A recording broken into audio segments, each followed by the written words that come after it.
What if the biggest lies you've ever heard are the ones whispered by your own mind?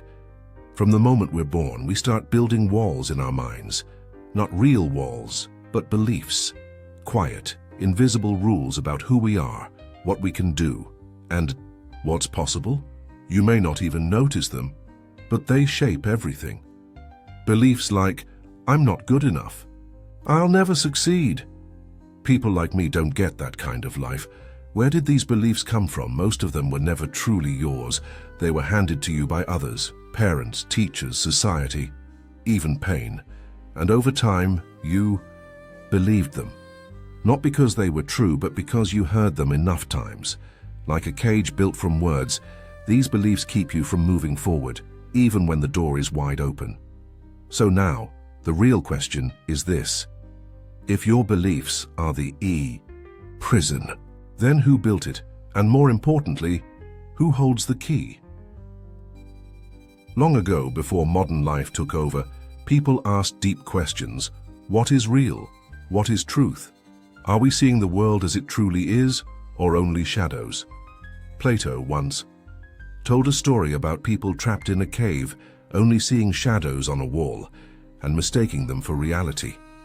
Ancient Hindu texts called this illusion Maya, the great dream. The Gnostics warned that this world was a trap of false knowledge. Over centuries, these ideas faded into the background. We stopped asking questions and started obeying. We believed what we were told. We trusted the systems around us, and little by little, belief turned into law. The world said, be realistic, know your place, don't dream too big. And just like that, the cage grew stronger. But here's the secret the ancients tried to share. Reality is not always what it seems, and belief is the gatekeeper.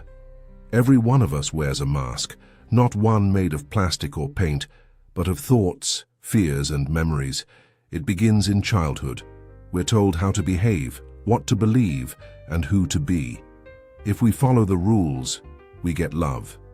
If we don't, we feel shame, so we adjust. We become what the world seems to want: a good boy, a quiet girl, a hard worker, smart, polite, careful, small.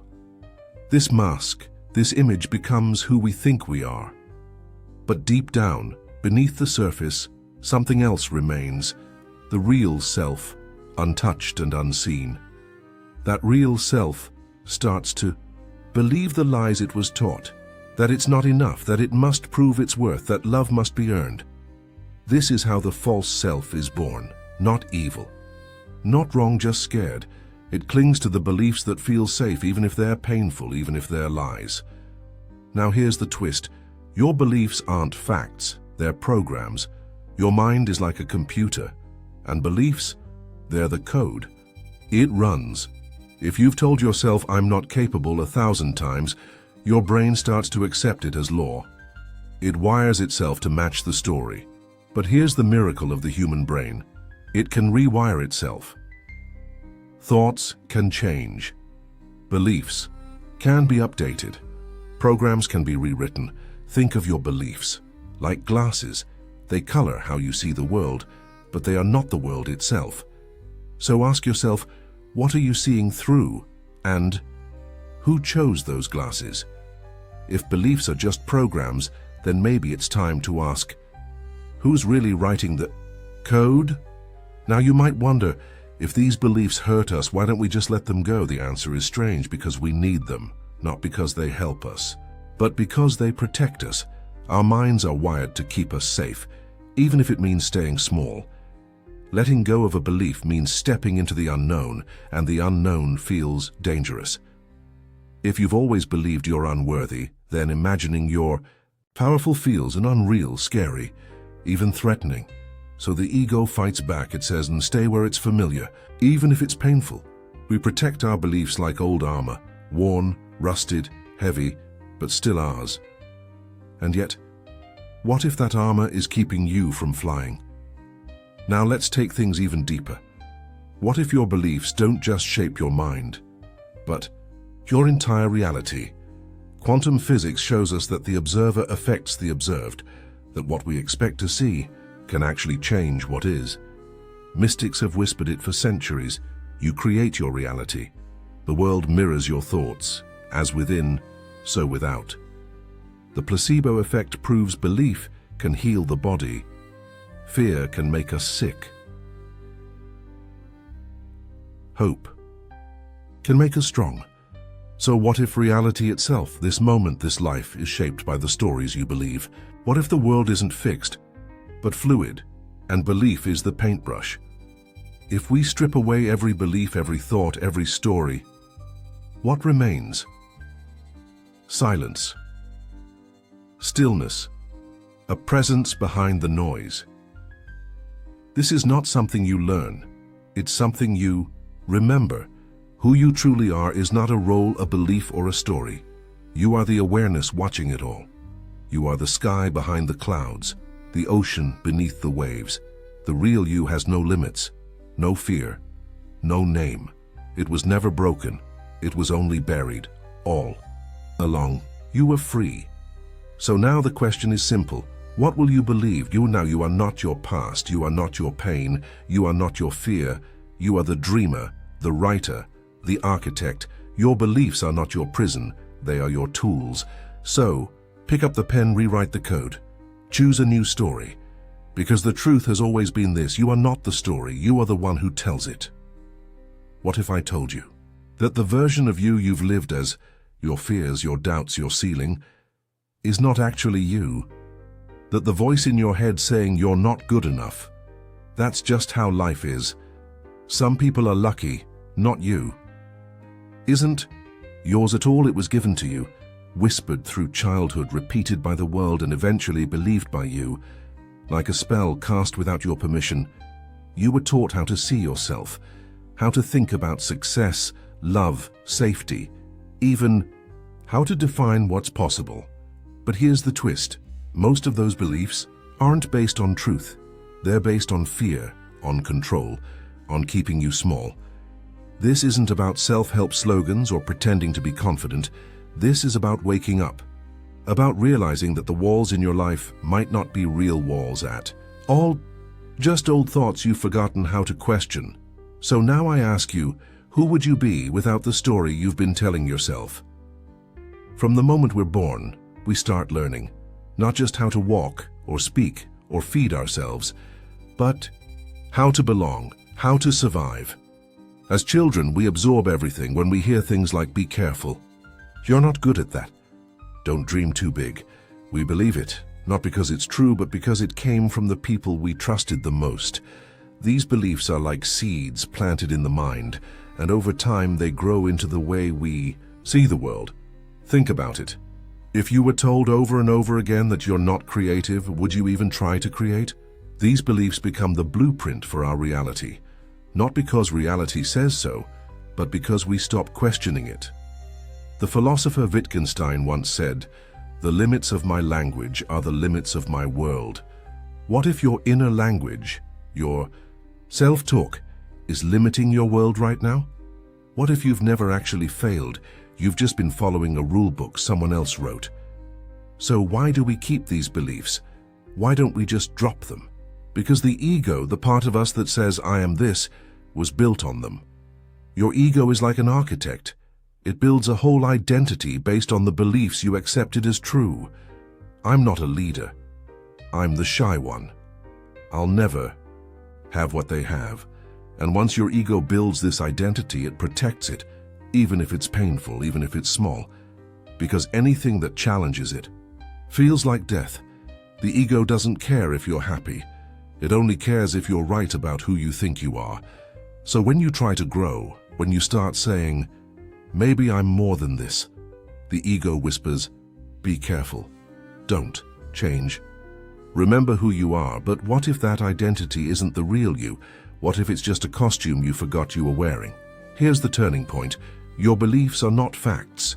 They are agreements, silent contracts you made, maybe long ago, without even realizing it. Think about it. You believed what your teachers told you. You accepted what your culture rewarded. You followed what your parents feared, not because you chose to, but because it felt normal, safe, expected. But an agreement can be broken, just like you agreed to believe I'm not enough. You can also agree to believe that was never mine to carry. In ancient teachings, there's a powerful idea, as within, so without, meaning your outer world reflects what you believe inside, not what's true, what you think is true. So if your beliefs shape your reality, what happens when you rewrite the script? What happens when you say, I choose again? Now here's the tricky part. Even when you know a belief is false, you'll still resist letting it go. Why? Because somewhere deep down that belief protected you. It kept you from standing out, from taking risks, from being hurt. You might say, if I stop believing I'm unworthy, what if I fail and prove it's true? That's not logic. That's fear pretending to be logic. Carl Jung once said, people will do anything, no matter how absurd, to avoid facing their own soul. We all have a gatekeeper inside, a voice that says, stay here, don't change. It's safer this way. It's not trying to hurt you, it's trying to protect you. But in doing so, it keeps you locked inside a life that isn't yours. To change, you don't just need new beliefs, you need courage. Let's go deeper. Let's flip the entire thing on its head. Even empowering beliefs, like I am strong or I am successful, are still beliefs. They're better, but they're still stories, still filters. The ancient sages of India spoke about a state beyond all beliefs, a place where you stop believing and start being. No labels, no definitions, just pure presence. What if real freedom isn't about changing your beliefs, but seeing through them entirely? What if the truest version of you can't be described at all? Because it's not a thought, not an idea, it's awareness, the space behind every belief, the silence watching it all. So how do we break free? Not by fighting, not by fixing, but by unlearning, by becoming aware, by watching the belief rise and choosing not to follow it. Ask yourself, is this really true? Whose voice is this? What happens if I let it go? Sometimes it takes silence, sometimes it takes breathwork or deep inner work or a single moment of honesty. Freedom doesn't come from adding more, it comes from letting go. Think of a snake shedding its skin. It doesn't force it off, it just grows beyond it. You don't have to force yourself to believe something new. You just have to stop pretending the old belief is you. Now we reach the heart of it all. You are not the belief, not the thought, not the fear, not even the identity. You are the one watching it all. The silent presence, the stillness beneath the noise. You are not the storm. You are the sky that holds it. And that part of you was never broken, never limited, never small. It simply got buried under stories. Stories that were never yours, but now you're remembering. So I leave you with this. Who would you be if you stopped believing you needed to be anything at all? What if I told you that many of the thoughts you think aren't actually yours? What if your deepest fears, your doubts, your sense of who you are, were shaped long before you could choose for yourself? This is not just an idea. It's the hidden truth that lives beneath our everyday lives. From the moment you were born, beliefs began forming inside you. Quietly, invisibly taught by parents, teachers, religion, culture, and even trauma layer after layer. You were shaped. You were taught what's possible, what's impossible, what's good and what's not good, who you can be and who you can never become. But what if none of that was truly you? What if your limitations aren't real, but installed? You see, a belief is not truth, it's a filter. And that filter changes the world you see. It changes what you try, how you live, and what you never dare to dream. So the question is, if your beliefs were given to you, who are you underneath them? This is the beginning of an unraveling, a crack in the wall, a breath of freedom. That leads us into something deeper. Now let's go further, because there's something even more disturbing. What if these limiting beliefs were not random? What if they were designed? Throughout history, powerful systems have shaped the way people think. In ancient times, Kings and priests controlled belief through fear and holy laws. Later, empires used culture and religion to dominate whole nations. Today, it's the media, the education system, and the constant noise of the digital world. Why? Because belief controls behavior. If you can shape what people think is true, you can control what they do and what they won't do.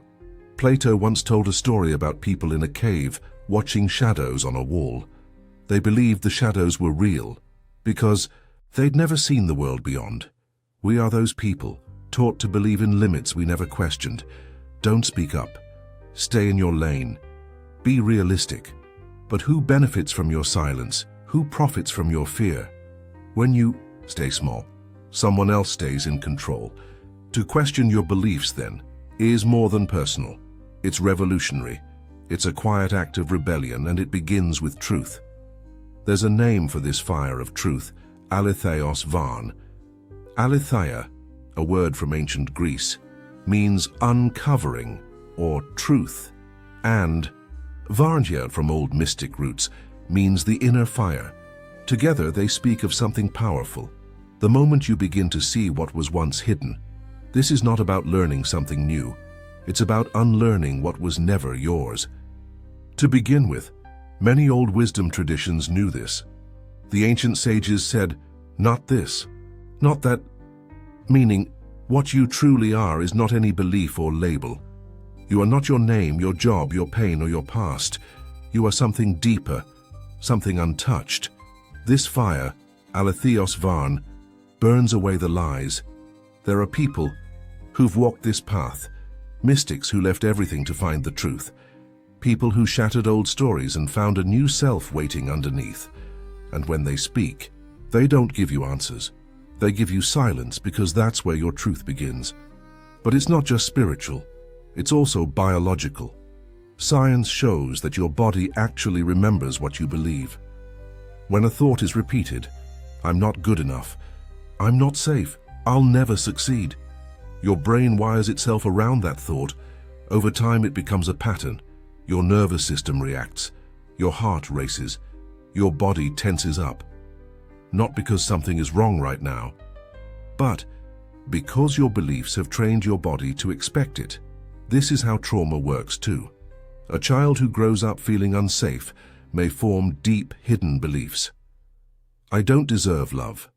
I have to stay quiet to survive. I am broken. These beliefs aren't just ideas, they become the lens through which life is lived. Even your genes respond. In epigenetics, we've learned that belief and environment can turn certain genes on or off. Your mind literally shapes your biology. So when you change your beliefs, you're not just thinking positive. You're reprogramming the code written in your body. Now here comes the twist. What if the world you see is not the world as it is, but the world as you believe it to be? Think about it. Two people walk into the same room. One feels loved, the other feels judged. The room didn't change and their beliefs did. Reality is not just something we experience. It's something we project. Quantum science hints at this too. The observer effect shows us what you expect to see. Influence is what shows up. This isn't magic, it's consciousness. If you believe the world is unsafe, you'll see danger everywhere. If you believe you're unworthy, you'll ignore love, even when it's right in front of you. And when you begin to change, reality bends with you. People treat you differently. Opportunities appear. You start noticing beauty, peace, and power that were always there, waiting for your eyes to open. The world is a mirror. What you see is what you are. Here's a strange truth. Sometimes it's easier to stay in a cage than to walk into freedom. Why? Because beliefs give us safety, even painful ones. If I believe I'm a victim, I don't have to take responsibility. If I believe life is hard, I don't have to try. These beliefs may hurt, but they also protect us from the unknown. Carl Jung spoke, "Of the shadow, the hidden parts of us we push away. But those shadows don't disappear. They live in our choices, our fears, our beliefs. To let go of a limiting belief is to let go of part of your identity. And that's terrifying. Who will you be without your story? It's easier to stay in the known, even if the known is a prison. But the moment you step beyond it, you begin to remember who you truly are. So how do we change? Not by forcing, not by pretending, but by entering the fire. The ancient alchemists had a process, not just for turning lead into gold, but for transforming the soul. First comes calcination, burning the false. Let the old beliefs crumble. I'm ye. Not enough. I'll always fail. Burn them. Next is dissolution, letting go of form, let the mind quiet. Let the ego dissolve. Then comes separation, seeing clearly. What is truth and what is programming? After that, coagulation, a new wholeness. You rebuild, not as someone new, but as someone finally real. This is the inner work. The true transformation, not surface change, but soul change.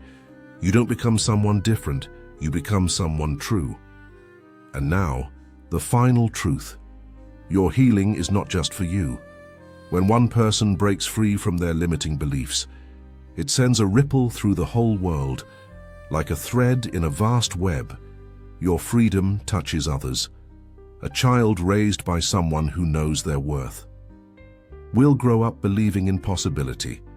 A community led by